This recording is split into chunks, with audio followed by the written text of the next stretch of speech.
جس بات کی طرف آپ نے سوال میں اشارہ فرمایا وہ در حقیقت حضور اکرم صلی اللہ علیہ وسلم کی شان عبدیت ہے۔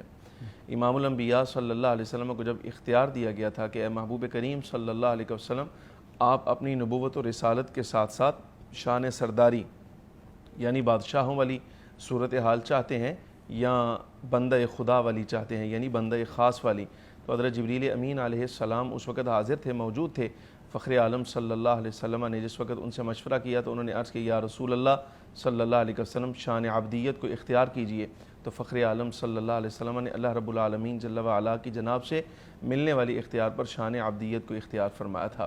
یہ اسی وقت ہوتا ہے، لیکن جس وقت بندہ باقاعدہ طے کر کے اس طرح قوم کے اندر داخل ہوتے ہیں، سیٹوں پر آتے ہیں، تو ظاہر ہے انہوں نے پھر پورا بھی تو یہیں سے کرنا ہوتا ہے، اور ان کے پاس کون سے ایسے اسباب ہوتے ہیں جہاں سے وہ اپنا سرمایہ پورا کریں گے جو انہوں نے اس سیٹ کے لیے لگایا ہوتا ہے۔ موضوع پر واپس آتا ہوں۔ جامع صحیح بخاری کے اندر روایات موجود ہیں۔ حضرت سیدنا انس بن مالک رضی اللہ تعالیٰ عنہ فرماتے ہیں جب امام الانبیاء صلی اللہ علیہ وسلم پر مرض الوصال کی کیفیت طاری ہوئی تو کئی روز امام الانبیاء صلی اللہ علیہ وسلم نماز کی امامت کے لیے تشریف نہ لائے۔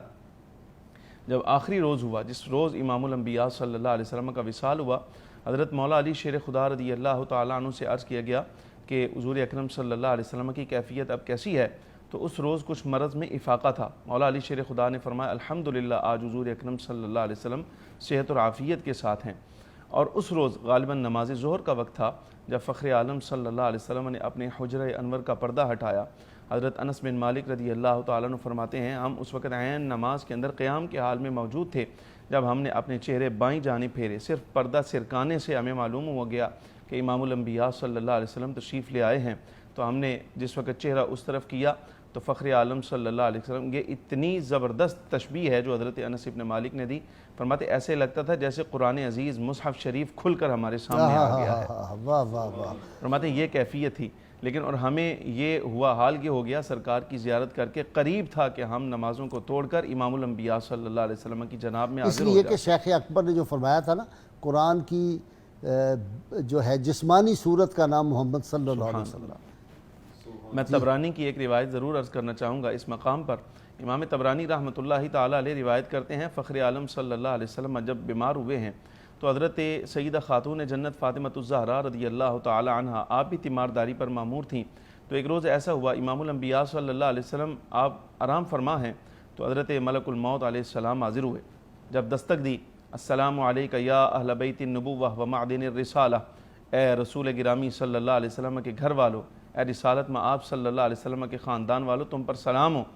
تو حضرت اماں جی سیدہ فاطمۃ الزہرا نے دروازے کے اندر سے پوچھا کون ہے؟ تو عرض کرتے ہیں اعرابی ہوں، سرور عالم صلی اللہ علیہ وسلم سے ملاقات کر کے کچھ سوال کرنا چاہتا ہوں۔ فرمایا بابا آرام کر رہے ہیں، واپس لوٹ جاؤ۔ تو چلے گئے۔ پھر دوسرے دن دوبارہ آئے، اسی طرح سلام عرض کیا۔ تیسرے دن ذرا ہیبت ناک لہجے کے ساتھ جب سلام عرض کیا تو اماں جی سیدہ فاطمۃ الزہرا رضی اللہ تعالیٰ عنہا کو تشویش ہوئی، یہ کون ہے؟ امام الانبیاء صلی اللہ علیہ وسلم نے جس وقت آنکھ کھولی فرمایا کیا ہوا؟ عرض کہ یا رسول اللہ آج تیسرا روز ہے کہ اعرابی آتا ہے، دستک دیتا ہے، اور جس وقت ہم آپ کے آرام فرمانے کا کہتے ہیں تو واپس لوٹ جاتا ہے۔ تو آقا دو عالم صلی اللہ علیہ وسلم نے فرمایا اے فاطمہ کہ آپ کو معلوم ہے یہ کون ہے؟ عرض کہ یا رسول اللہ اللہ جانتا ہے اور اس کا رسول جانتے ہیں۔ فرمایا فاطمہ یہ وہ ہیں کہ جب یہ آتا ہے تو کبھی کسی سے اجازت نہیں مانگتا۔ یہ آت امام الانبیاء صلی اللہ علیہ وسلم کے مرتبہ اور مقام کا خیال کرتے ہوئے حکم ربی سے اور حضور کے خاندان کا خیال کرتے ہوئے آج باہر کھڑا ہے، اجازت لیے بغیر اندر داخل نہیں ہو رہا۔ یہ وہ ہے جو امیدوں کو توڑ دیتا ہے، یعنی لحاظ نہیں کرتا، یہ رشتہ داریوں کا لحاظ نہیں بنا کرتا۔ دیتا ہے لوگوں کو۔ حضرت جبریل امین علیہ السلام حاضر ہوئے تو عرض کی یا رسول اللہ صلی اللہ علیہ وسلم جناب ملک الموت اس بات کے مشتاق ہیں، آپ سے ملاقات کرنا چاہتے ہیں۔ فرمایا اجازت دیجئے۔ جس وقت حضرت ملک الموت علیہ السلام نے آنے کا مدعا عرض کیا تو فخر عالم صلی اللہ علیہ وسلم نے یعنی اختیار دیا کہ یا رسول اللہ رب العالمین فرماتا ہے اگر آپ چاہیں تو روح انور کو قبض کیا جائے گا، وگرنہ آپ یہیں جلوہ افروز رہیے، صحت و عافیت دی جاتی ہے۔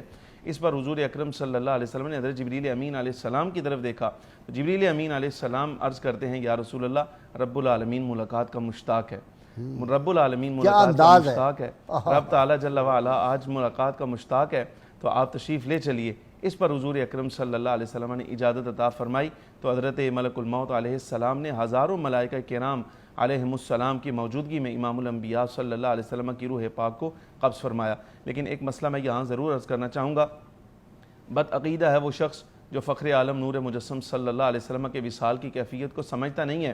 امام الانبیاء صلی اللہ علیہ وسلم نے فرمایا تھا حیاتی خیر لکم ومماتی خیر لکم، میری ظاہری حیات بھی تمہارے لیے بہتر ہے اور میرا ظاہری وصال بھی تمہارے لیے بہتر ہے۔ تمہارے اعمال مجھ تک میرے وصال کے بعد بھی پیش کیے جائیں گے، جو اعمال تمہارے اچھے ہوں گے میں ان پر اللہ کا شکر ادا کروں گا، اور جو تمہارے اعمال برے ہوں گے اس پر میں استغفار کروں گا۔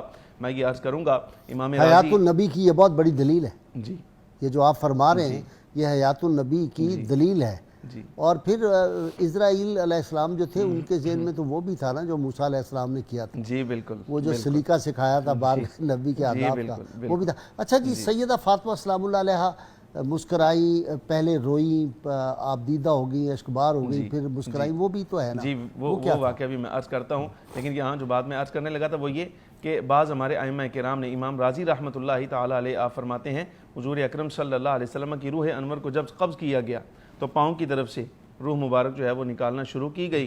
جیسے جیسے روح نکالی جا رہی تھی تو حضرت امام راضی علیہ الرحمت فرماتے ہیں کہ دوسری طرف سے دوبارہ داخل کی جا رہی تھی۔ یہ امام الانبیاء صلی اللہ علیہ وسلم کی شان ہے، وہ یہ حضور آنی کی حیات ہے۔ وہ امام محمد رضا نے کہا نا موت آنی ہے پر یہاں فقط آنی ہے، لمحہ برابر کے لیے، بلکہ حضور کی دعا ہے میرے مالک مجھے میرے وصال کے بعد بھی میری امت کے درمیان رکھنا، اس لیے کہ میرا وجود ان کے لیے عافیت کی ضمانت ہے۔ وما کان اللہ لیعذبہم وانت فیہم، پتھر سے تبھی تو پتھر پڑ نہیں رہے، ورنہ ہمارے جو اعمال ہیں ہم اب، میں سوچ رہا تھا کہ حضور صلی اللہ علیہ وسلم نے چند صحابہ کے ساتھ تبلیغ اسلام شروع کی، اور پھر آپ دیکھیں کہ 1.25 لاکھ تو اس وقت خطبہ حجۃ الوداع موجود۔ آج ہی پروفیسر صاحب آپ کو ایک ایمان افروز بات سناؤں جو سحری کے وقت اس عاجز کے ذہن میں آئی۔ بسم اللہ۔ ہم کسی کو یہ جو کہتے ہیں نا زبردستی فورسیبل کنورشن قانون آ رہا ہے، وہ بل بنا رہے ہیں کہ جی یہ فورسیبل کسی کو مسلمان نہ کیا جائے، تو ہم تو کسی کو کنورٹ کرتے ہی نہیں۔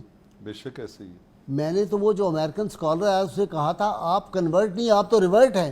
اللہ یہ تو ماں باپ ہیں ان کے جنہوں نے ان کو غلط کر دیا، کل مولود یولد علی فطرت الاسلام، بے شک ایسے وہ تو ہر جو بچہ ہے فطرت اسلام مسلمان پیدا ہوتا ہے، اور اس مسلمان کو پھر کافر کر دیا جاتا ہے کسی اور مذہب میں۔